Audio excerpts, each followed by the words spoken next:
Are you coming to the tree where they strung up a man? They say murder three. Strange things that happen here. How stranger would it be if we met at midnight in the hanging tree? Welcome to Strange Things, broadcasting from the Arkanasa Radio Studios in Laredo, Texas.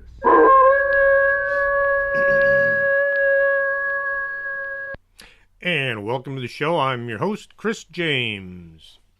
Tonight, we're going to be talking about some ghost stories. Probably a bunch of stories you've never heard. Back in April, I was at the Edinburgh UFO Festival. A man had just bought one of my books. He'd bought it for his sister. And he was telling me about his grandfather's ghost sighting from back in the 40s. Well, there was a lot of people moving around. There was people everywhere. And somebody came up to the table and was asking me a question about one of my books. And I turned to answer the person. And at that point, the guy that was telling me the story about the ghost said he had to leave, and he waved and left. I didn't get a chance to ask his name or whether or not I could use the story on my podcast.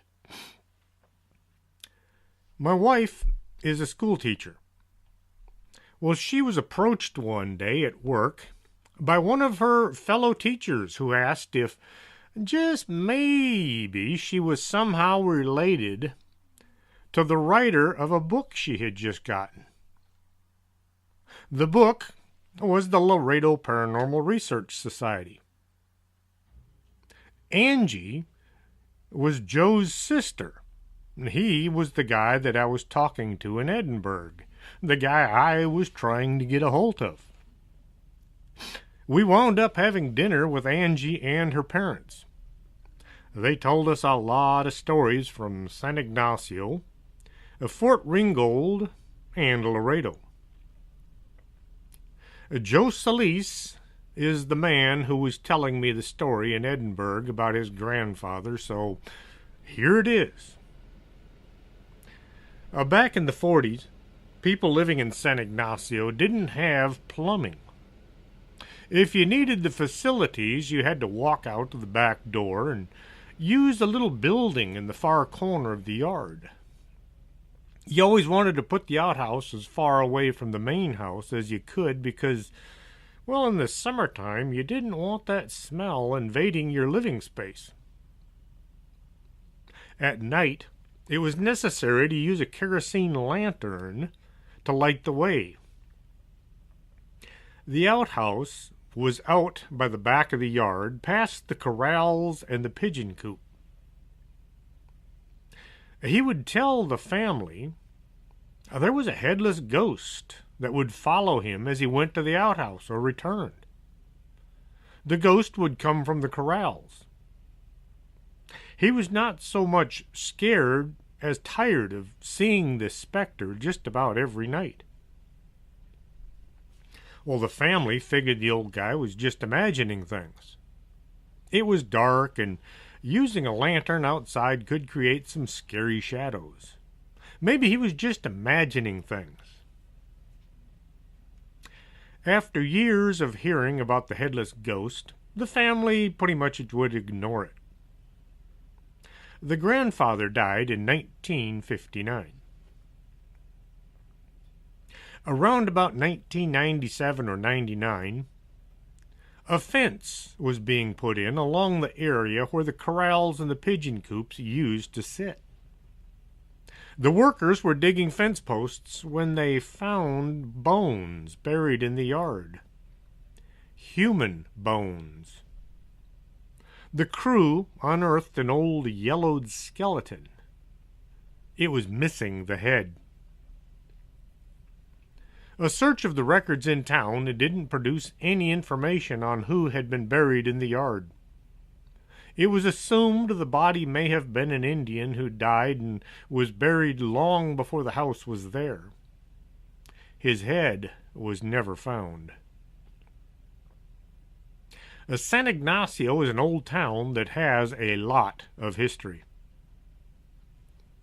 On the corner of Uribe and Gutierrez Streets is the 19th century fortified complex, which is known as the Trevino Uribe Rancho. Folks also call it the Fort. It was built on a bluff overlooking the Rio Grande River in 1830. As time went by, the fort became known as Fort Trevino. It was actually just a fortified ranch house used to defend the rancher and his family during bandit raids from Mexico.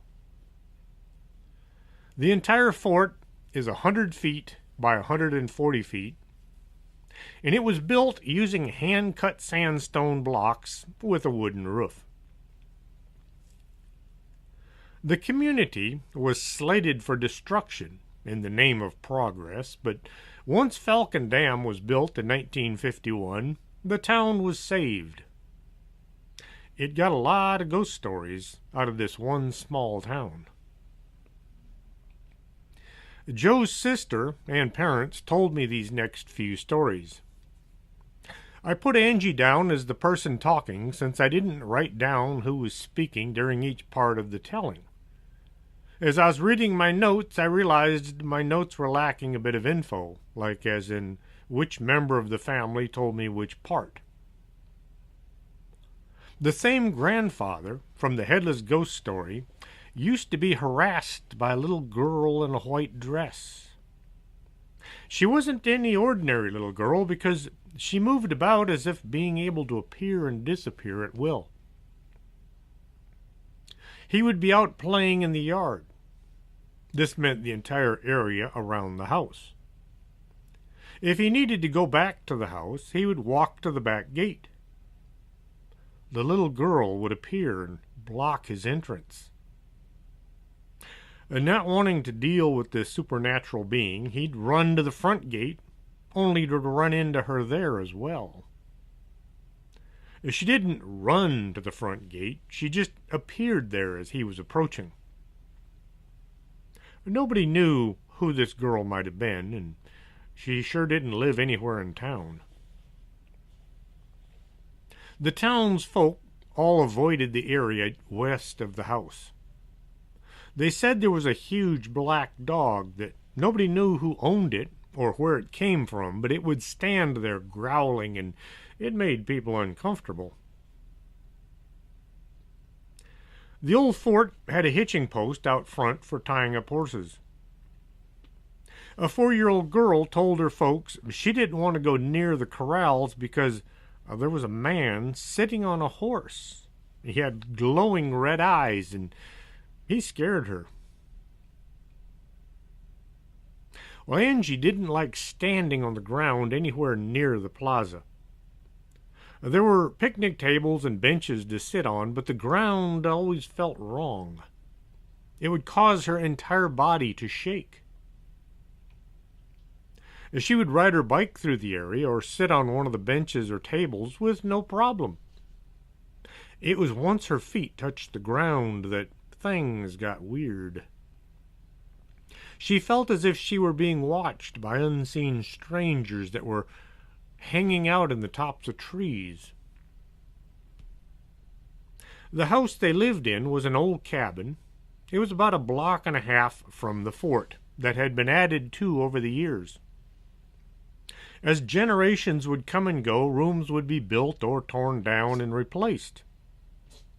This caused the house to kind of move about the property over the years. At night, they could hear somebody walking along the wooden floor of the hallway.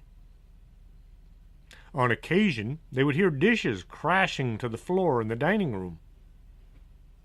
In the morning, the dining room was undisturbed. Nothing was out of place. On occasion, the doors to the rooms would be held shut by some unknown entity. I've heard about others who have had this happen to them. A door that opens and closes easily suddenly won't open, trapping the person in the room. This has been reported on many ghost investigations all over the country. One night, Angie said it sounded as if someone was beating on the front door. Not just pounding on it, but beating it down. Then they saw somebody looking in through the window. By morning, everything was back to normal. There was no signs anybody had even approached the house. Well, eventually, Angie grew up and became a music teacher.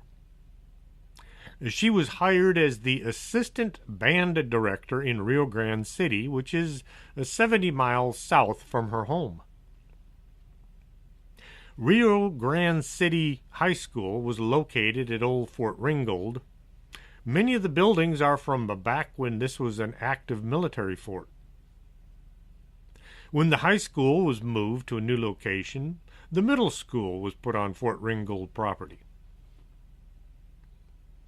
The music class was in the Officers' Pay Building, which had been built in 1890. The building had been boarded up as a means to safeguard the musical instruments and keep the kids from messing with anything that weren't supposed to mess with anything. The building had instruments that were there for the students to use, but if you've ever had to buy a musical instrument, you'll know these things are not cheap. Well, in the summertime, it would get very hot and uncomfortable in the building, but, well, this was considered just a part of living in Texas. One day, Angie was sitting with her back to the blackboard talking to the students. She heard the doorknob rattle as somebody was turning it. This is one of those old-fashioned kind of knobs that sat in the door using a square rod that over the years as you used it, it would loosen up a bit. So no matter how careful you were when you turned the doorknob, it would rattle. Well, the doorknob rattled and then the door swung open. It then swung shut.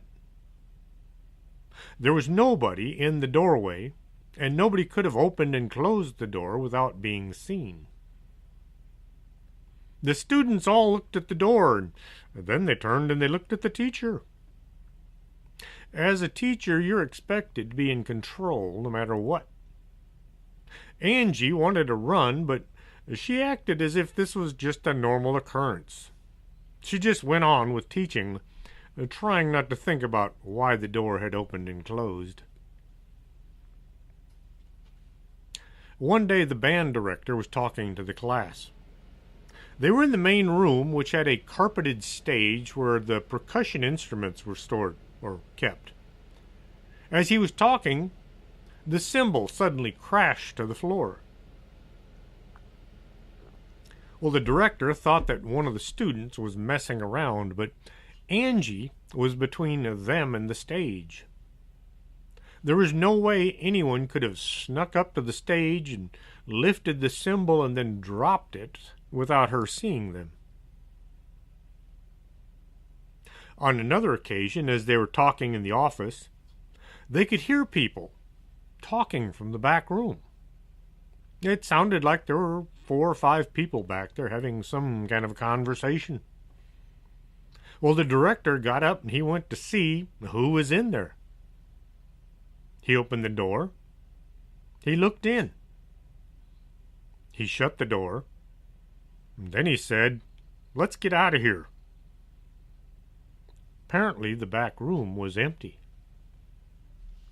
As they got outside, he told Angie he'd opened the door and turned on the lights.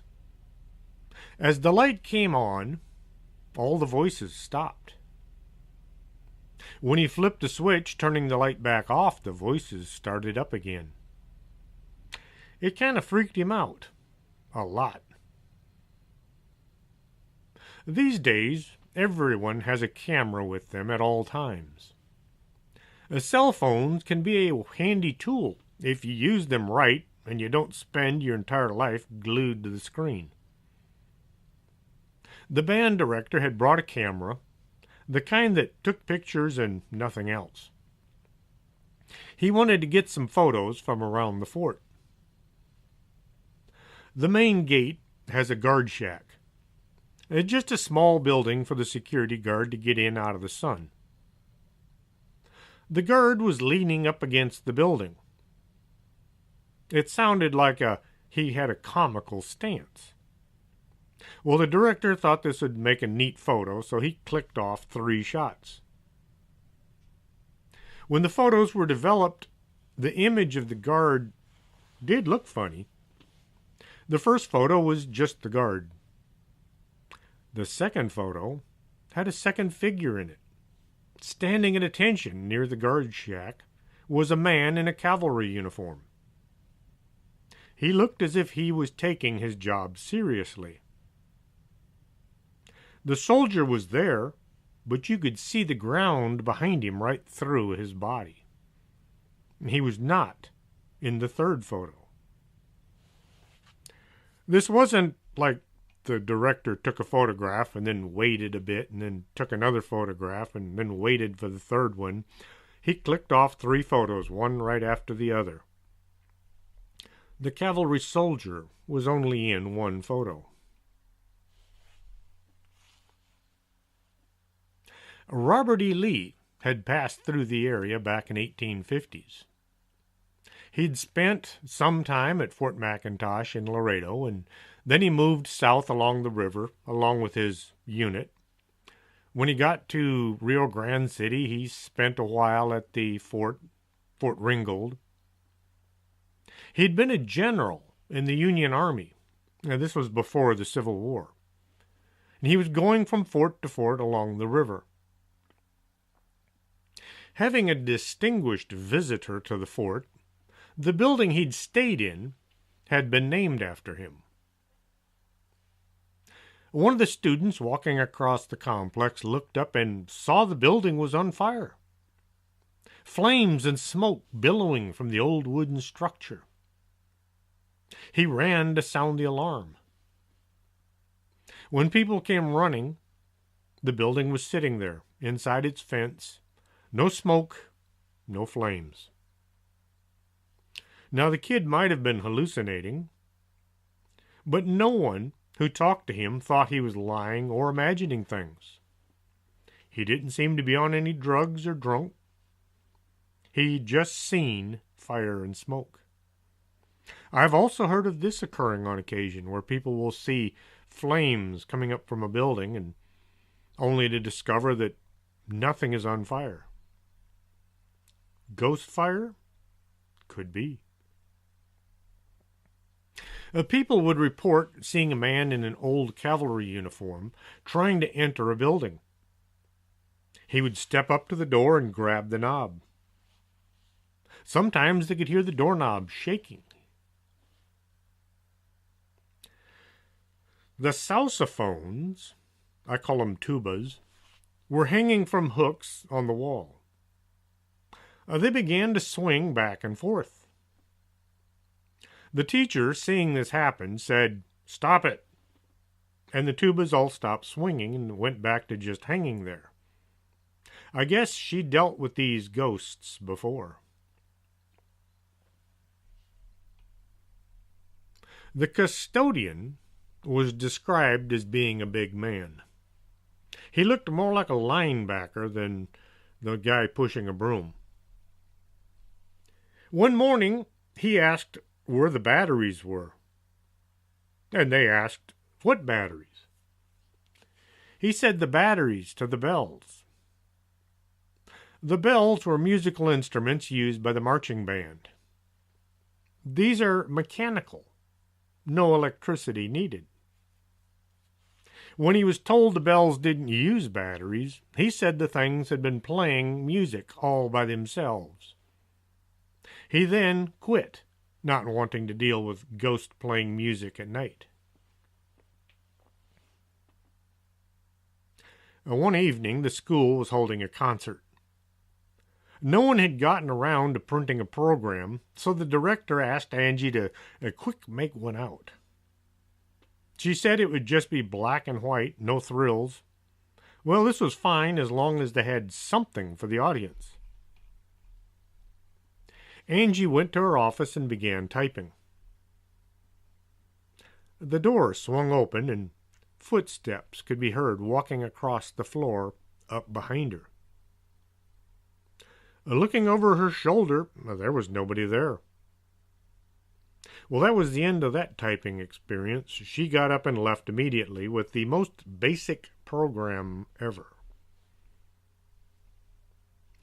She was telling me that if you tried to turn the lights on, this was an indicator as to whether there was going to be paranormal activity or not.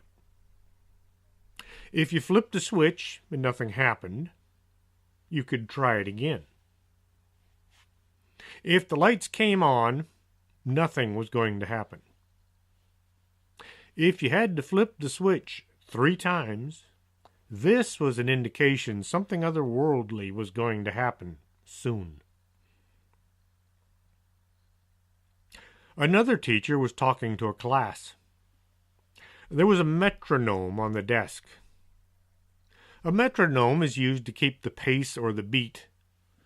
It's that thing you see in pictures going back and forth, going click, click, click, click. And they usually show some guy sitting at the piano trying to write music.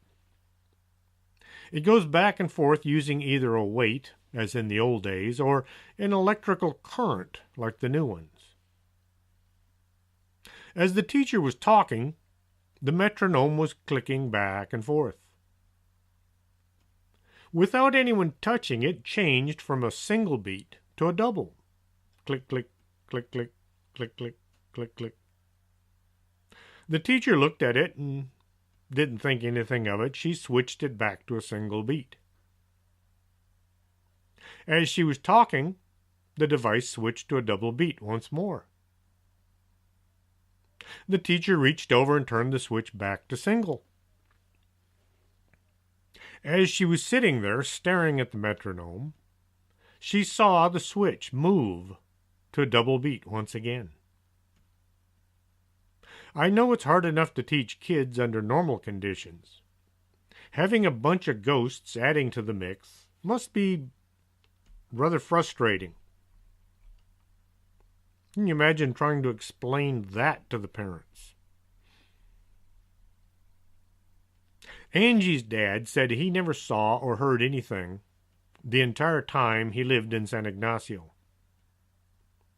There was a 14-month-old child who did die, and the infant was buried there in San Ygnacio. They have 3 cemeteries, which is interesting for such a small town. A truck driver was having his vehicle worked on in the yard of the house. The mechanic asked, why was that kid crying so much? He said it sounded as if something bad was happening to a small child inside the house. There were no children in the house. He must have been hearing the ghost of the 14-month-old. I am now working on a book about Fort McIntosh here in Laredo. Well, Angie went to school at Fort McIntosh, which had become LJC back in 1947. It then changed its name to LCC, Laredo Community College, and now it's just called Laredo College. The music building was in the old hospital, which also had been used as the Border Patrol headquarters back in the 60s. As you drive west on Washington Street, you'll come to a big bridge that crosses over the railroad tracks. Before they built the bridge, you had to sit there and wait for the trains to move in order to get out to the fort. This was one of the reasons they wanted to move the fort to the east side of town. Now, that move never took place. Well, as you cross the Washington Street Bridge, you'll come to a small one-story building right at the base of the bridge, and this was where the campus police had their offices. Immediately after that building was a big 2-story house with a porch that ran completely around it. This was the old Fort Hospital, as well as the music classrooms. Inside the building, the pianos were in a small room which sat under the stairs. The students would go in to practice, only to find they couldn't get back out once they were finished. Someone or something was holding the door shut, just like what happened at Fort Ringgold. They'd beat and pound on the door until finally they were able to get it open, and then ask, okay, who's the joker that was holding the door shut so I couldn't get back out? No one was ever holding the door shut. No one they could ever see. The folks in the classrooms could hear somebody going up and down the stairs, even though they knew there was nobody else in the building at the time. This was an old building, and the wooden stairs would creak, and you could hear the footsteps bumping against the risers, and yet there was nobody there. Late one night, the campus police were called. Someone could hear dogs barking and growling, and it seemed to be coming from the old music building. The police arrived, and they quickly checked the exterior, thinking maybe the dogs were around the corner somewhere. As they had searched the entire outside of the building and couldn't find anything, and yet they could still hear the dogs barking, they decided somehow the dogs must have gotten inside. So they unlocked the door and opened it. As soon as the door swung open, the barking stopped. Carefully, the men stepped through the opening and began searching for a pack of wild animals. They looked all over the building, but never saw any dogs. The rooms were all as if they should be. There was no sign of any animals having ran through the rooms. All the windows were closed, and the back door was secured as well. I have read hundreds of newspaper articles and files from the past. The hospital has never been used for dogs of any or any kind of animals. The fort had veterinarians, but they would work at the fort back when the Army had horses. All of the work involving animals was conducted on the southwest side of the fort. The hospital was on the northeast side. One evening, Angie was traveling along Sinatra Boulevard, coming towards Jackman Road. Walking along the side of Sinatra was a woman with long blonde hair. She had on a black lace top and a short skirt. There was no place for her to be going or coming from at the time. There were few buildings in the area. This was long before they had built all of the businesses along both sides of the street. As the car went by, Angie looked at the woman's face. Well, it turned out it really wasn't a woman, but it was a man dressed like a woman. It's not too out of the ordinary. As they drove by, the woman vanished. There's no place where she could have gone and hidden. She was there, and then she wasn't. Later on, Angie heard that a transvestite prostitute had been murdered right near where she'd seen the woman walking. And on that pleasant little note, I am going to take a brief pause and drink some coffee and play a couple commercials.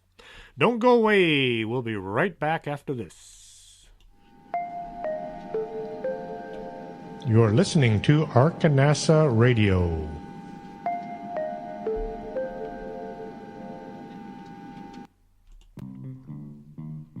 If your vision isn't what it used to be, and you're not sure you're seeing Bigfoot or just your neighbor mowing his lawn, stop on by Del Norte Optical, 107 Calle del Norte, just across the street from the Embassy Suites. You should be able to see what you're looking at.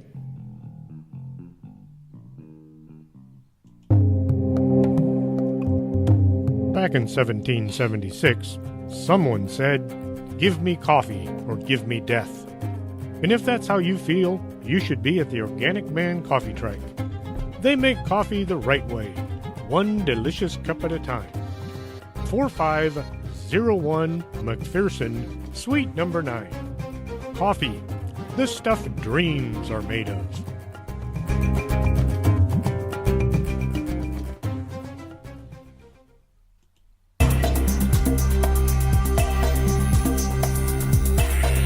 Did you hear a bump in the night and you think it just might be a ghost? Contact the Laredo Paranormal Research Society at laredoparanormal@hotmail.com. That's the LPRS for all your otherworldly needs.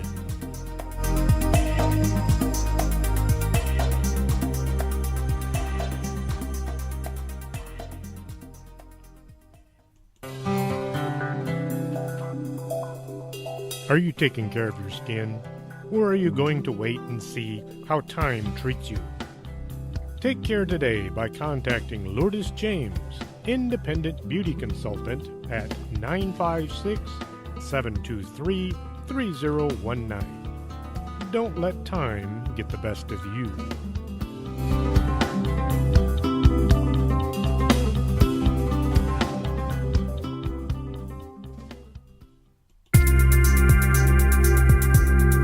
This is Arkanasa Radio you've been listening to.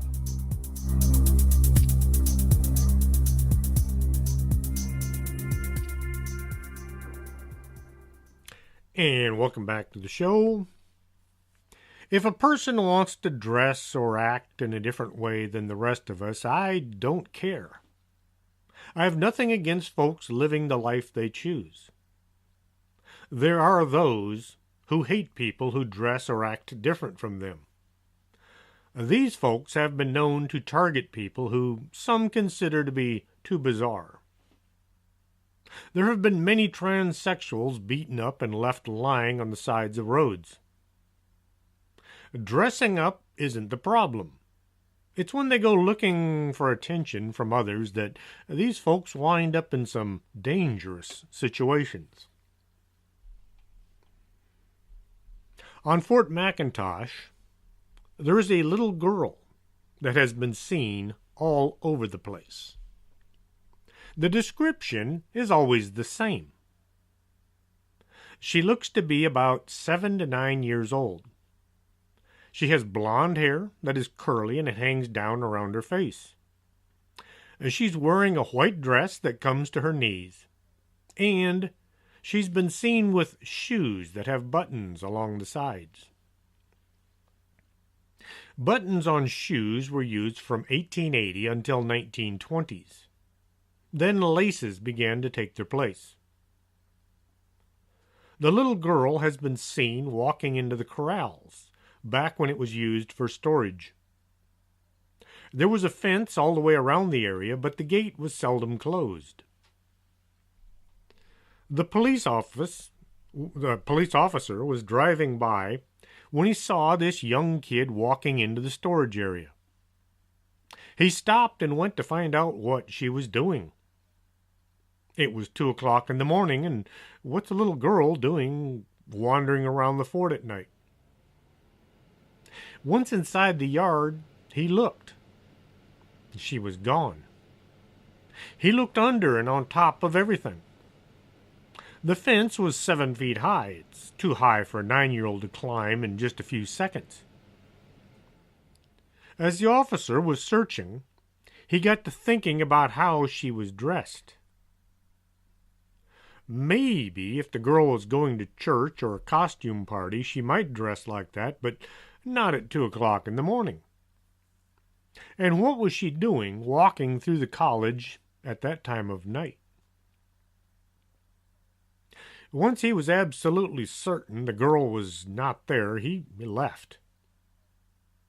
Being a police officer, you don't want to get a reputation as seeing things.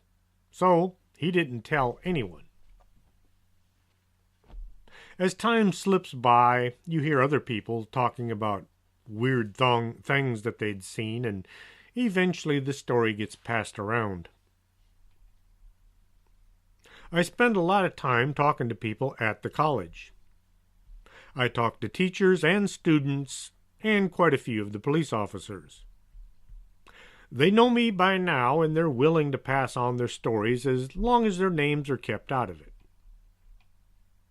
Not all the police, just one or two of them have talked to me about these strange things, but I'm pretty well known out there.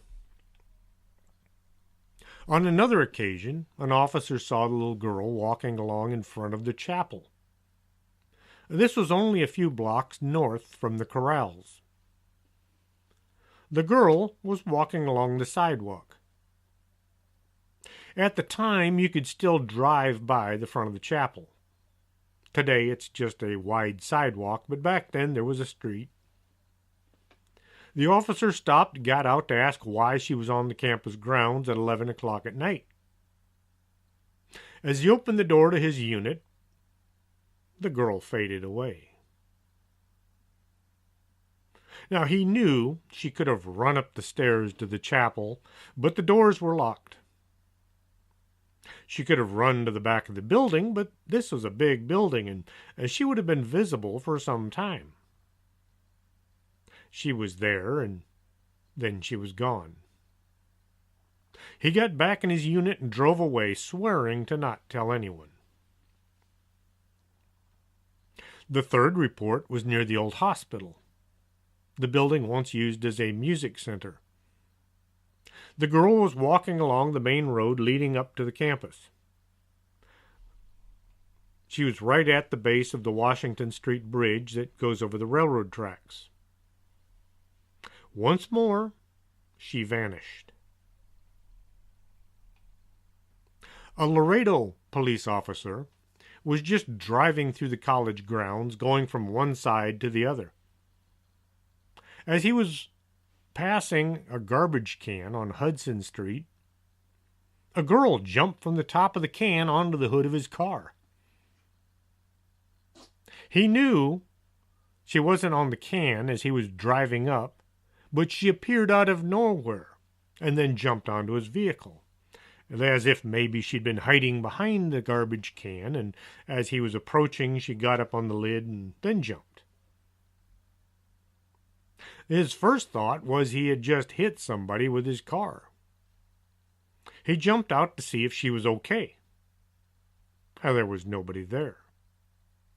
He got up and looked at the front end of his car, and then he got down and looked underneath. He walked around the vehicle looking for any signs of her. Then it hit him. He'd heard the stories of a little girl in a white dress that would appear and disappear around the campus. There was no dent on the hood, there were no scuff marks. The police officer left, hoping to never run into the ghost girl again. This sounds so much like the story of the little girl barring the gate in San Ygnacio. What is up with young ghost girls being seen around the country? I have read just about every newspaper from here in Laredo concerning anything that has happened in or around Fort McIntosh, starting from 1849, when it was known as Camp Crawford, up until today, trying to find any account of a young girl dying anywhere near the fort. There are no stories I can find where death can be tied into the stories of this little girl running around the grounds. Well, at least our little girl has a face. Rocky Elmore used to be a Border Patrol agent out in California. He wrote a book called Out on Foot. If you haven't read it, I highly recommend you check it out.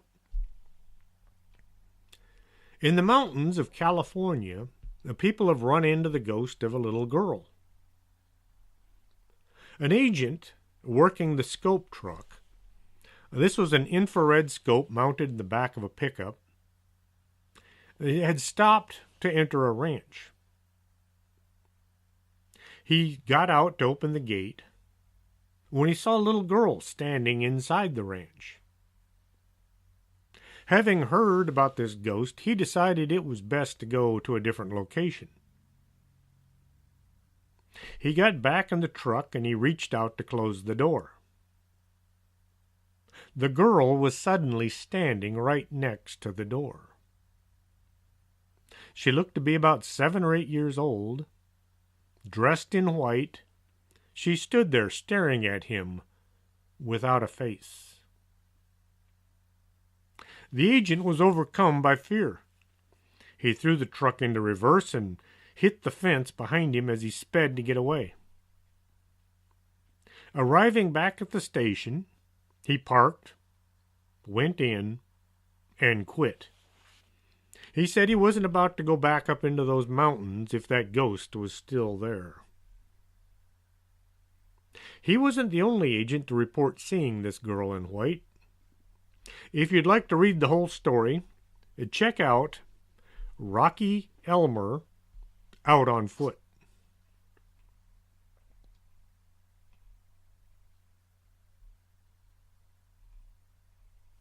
A listener to the show wrote in with her sighting.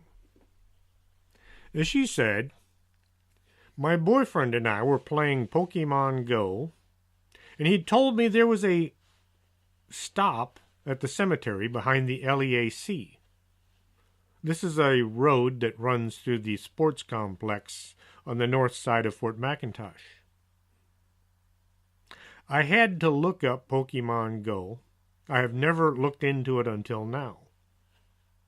You put an app on your phone and then you walk around glancing at the screen.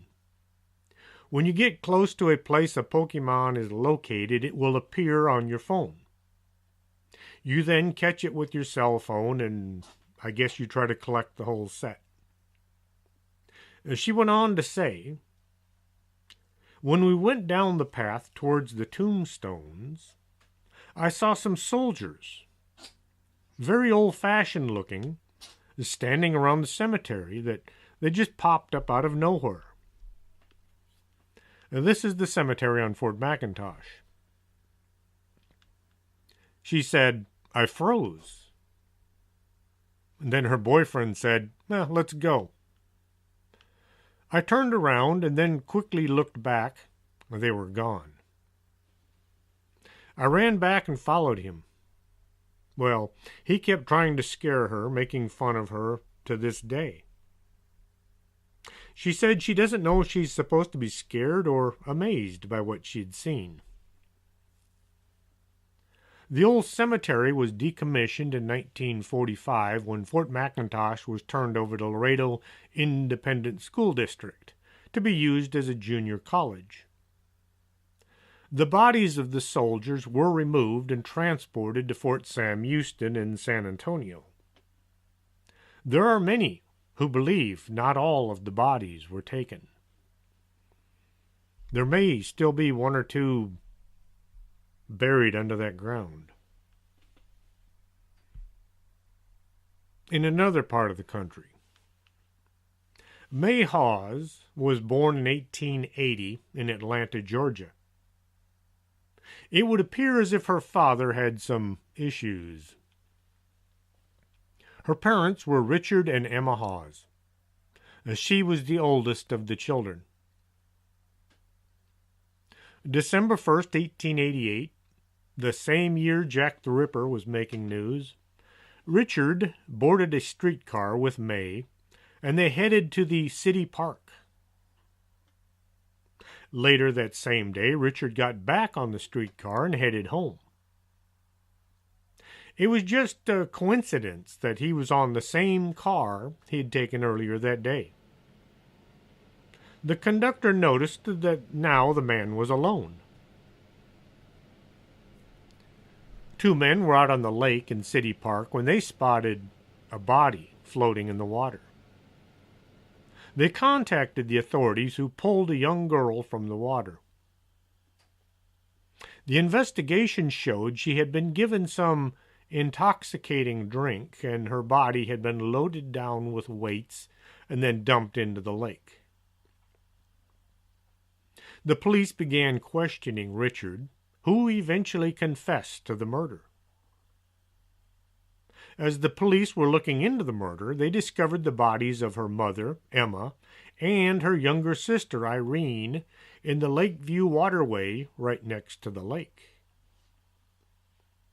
Richard Hawes was convicted of murder, and he was then invited to a necktie party where he was the guest of honor. In other words, they hung him.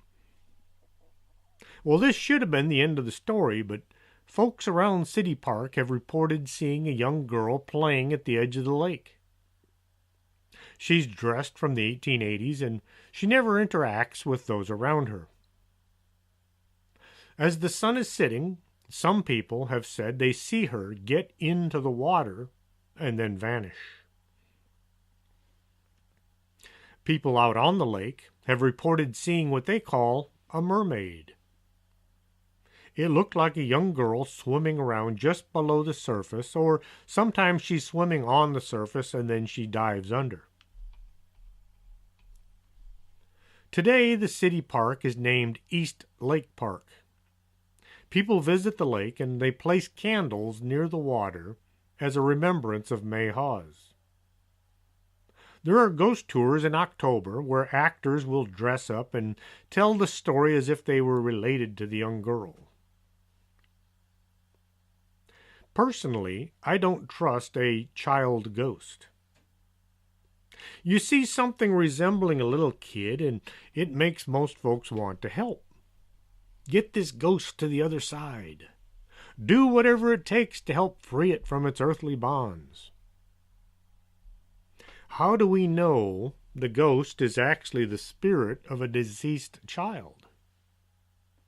If a demon wanted to trick a person into lowering their guard so the demon can take over and do what they wish, what better disguise could there be? Maybe what people are seeing is only an image projected to us to make us more susceptible to possible possession. In October last year, the LPRS conducted some ghost hunts as well as tours of Fort McIntosh. I'm going to take just a second to say hi to Sophie Juarez, if she's out there listening. She attended a ghost hunt every night that we were out there. You could call her a frequent flyer. She was also the youngest member of the ghost tours, soon to be a ghost investigator of her own. She asks her parents for ghost hunting gear each year.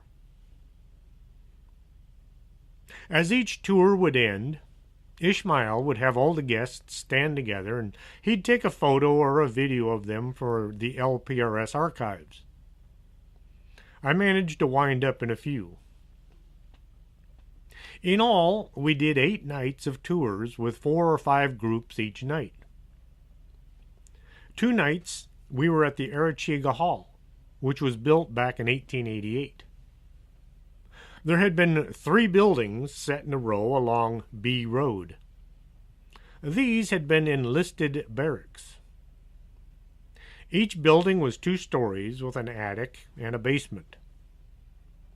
One of these buildings caught fire due to faulty wiring, and the interior was burnt too badly to be rebuilt, so they tore it to the ground. The second building was infested with termites and had to be torn down as well.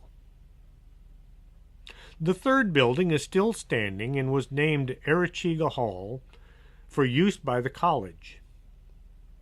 In the reception room at Arechiga Hall, the guests all gathered together under the portrait of Domingo Arechiga, the president of Laredo Junior College in 1985.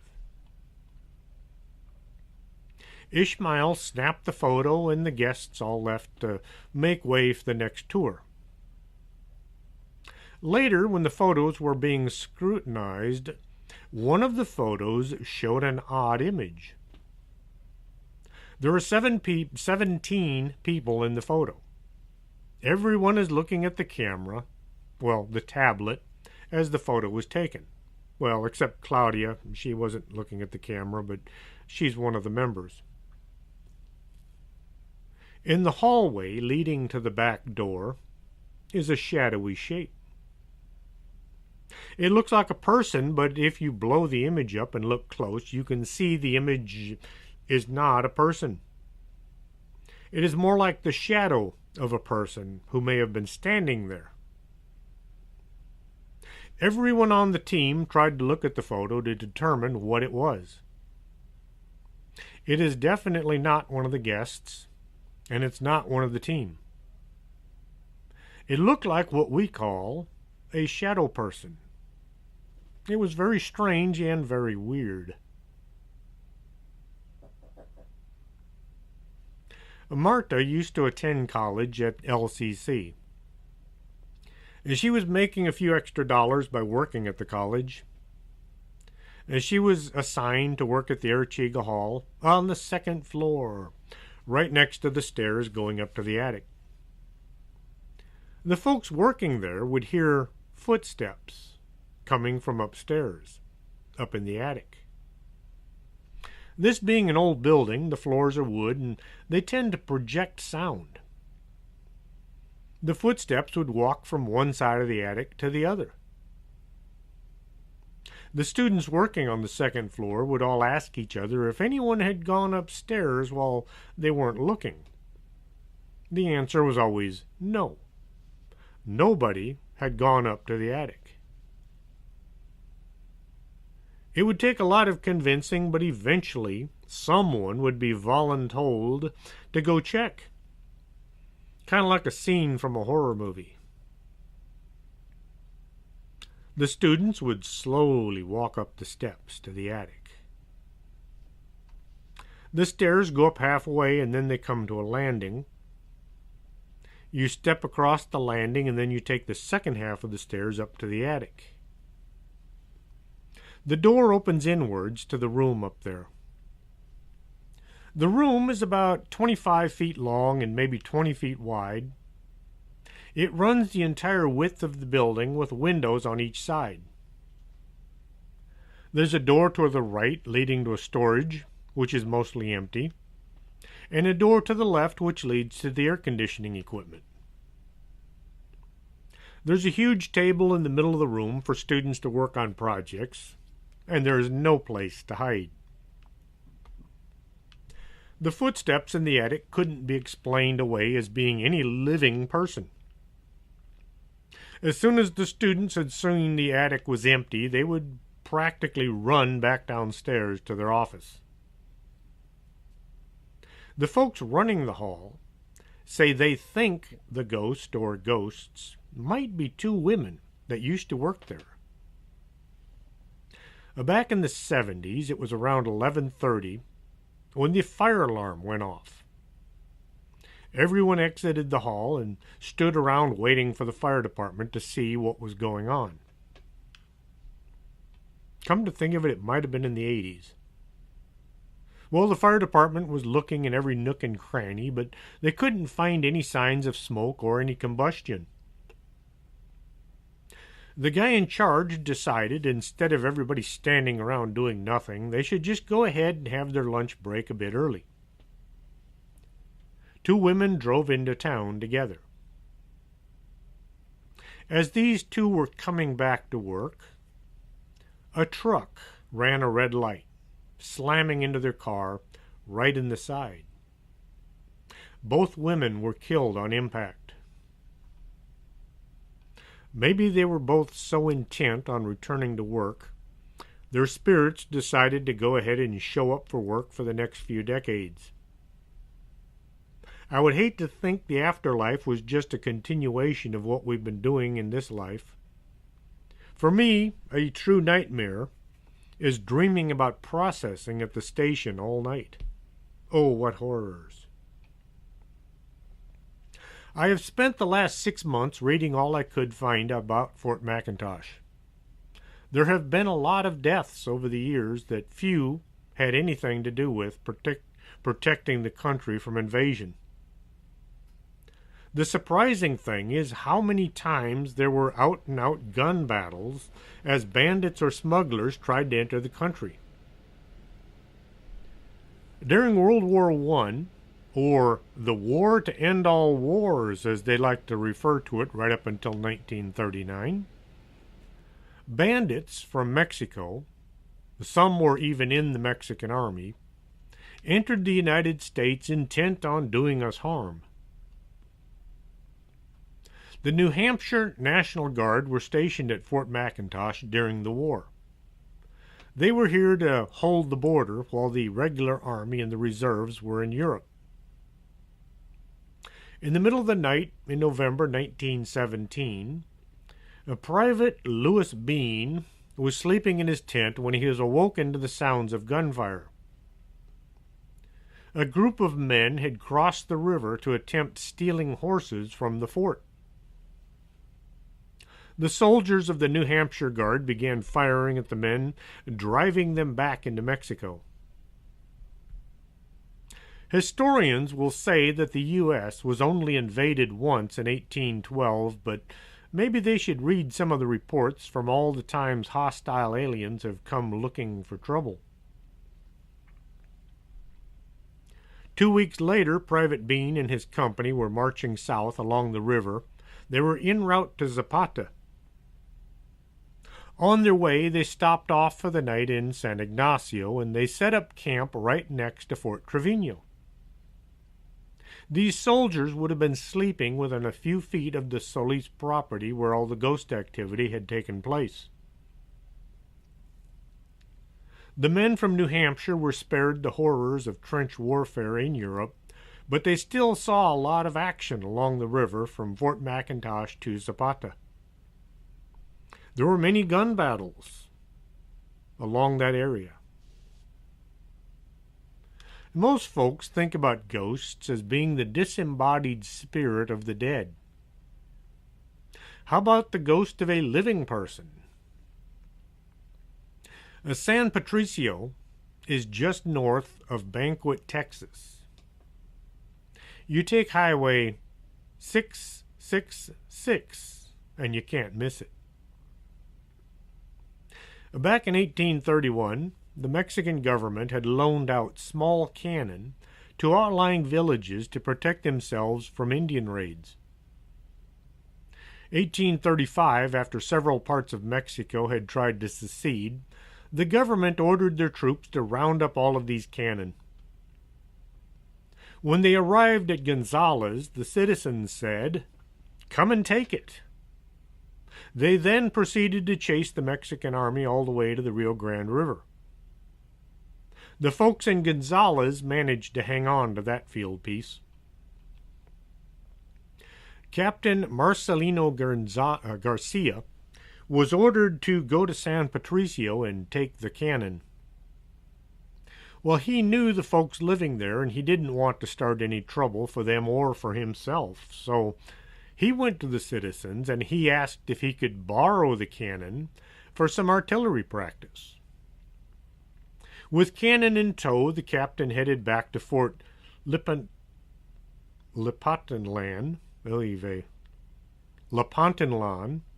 just south on the road from San Patricio. When word of Gonzales got to the town, the people decided they were going to go get that cannon back. They stormed the fort and successfully retrieved their cannon. The soldiers in the fort didn't put up much of a fight. They were outnumbered 10-1, and their hearts just really weren't in it. Captain Garcia was the only one injured during the short battle. The men from San Patricio felt bad about injuring the captain. It wasn't his fault. He was just following orders. So they took him back to town to try to nurse him back to health. As the captain lay there near death, a woman arrived and sat by his side. She simply appeared in the room. She was dressed in a traditional green Spanish dress. She sat by the captain waiting for him to recover. The injuries were too much, and he died after a short time. Well, the woman kept showing up each day at the same time. She would sit staring at the empty space where the bed had been set up. After a few months of these visitations, the lady in green stopped showing up. Later, the folks heard that the woman had been Captain Garcia's fiancée. She became sick and died a few months after he had been wounded. She died the same day the Green Lady stopped coming to visit. So her spirit had been haunting the house in San Patricio from Mexico City, which was 800 miles away. Later, in the Battle for Independence, the Texas Army attacked a Mexican unit stationed in San Patricio. Thinking the folks in town had been a little too amicable to the enemy, the town was burned to the ground. Remember the Alamo, remember Goliad. Today, if you sit quietly along the Nueces River just outside of San Patricio, you can hear sounds like men fighting. There's the sound of rifles being fired and a few cannon. You'll hear men screaming in both English and Spanish. I often wonder why the State Highway Department decided to use 666 as a designation for the road into town.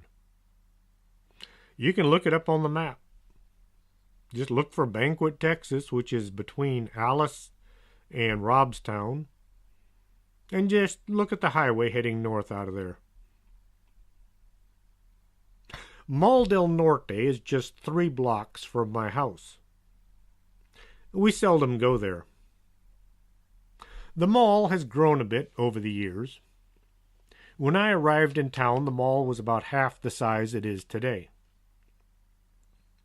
The far south end has a Sears store that looks like it's about ready to close any day. Late at night, the cleaning staff have reported seeing a young girl playing in the concourse between the stores. She looks to be about 6 or 7 years old.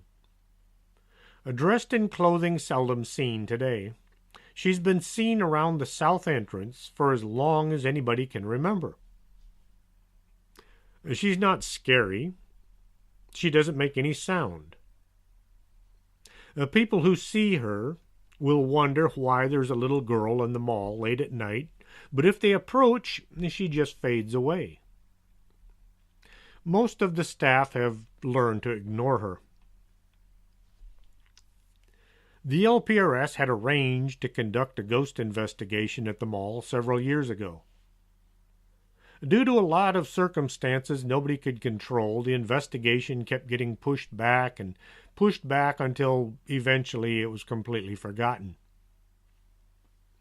Being a writer, I think I should go to the manager and ask if I could spend the night sitting in the area by the south entrance. I think about it long enough to lose interest and go do something else. Maybe next year I'll try it. Someday soon, I hope to announce the release of my latest book on Fort McIntosh. Had I known, or I should say remembered, just how much work it takes to write a non-fiction book, I might have thought longer about starting this project. I'm working a lot harder now than I did before I retired. I hope you enjoyed tonight's show. It took longer than it should have due to a lot of things going on in my life. Nothing big, but it all took up time that I needed for research. Tell your friends to listen in. Tell people you see on the street corner to listen in. I can always use a bigger audience. If you did attend class at Laredo Junior College or Laredo Community College, or if you're there at Laredo College today and you know someone who did, and there's a story you'd like to share, send me a note. I can use a few more good stories for the book. You can contact me at strangethings@arcanasa.com. Arcanasa is ARCANASA. Just think of the Ark, Noah's Ark, and NASA. Arcanasa.com. Till next week. This is Chris James.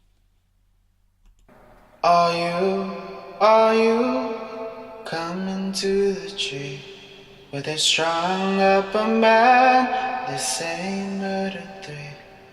Strange things that happen here. No stranger would it be if we met at midnight in the hanging tree.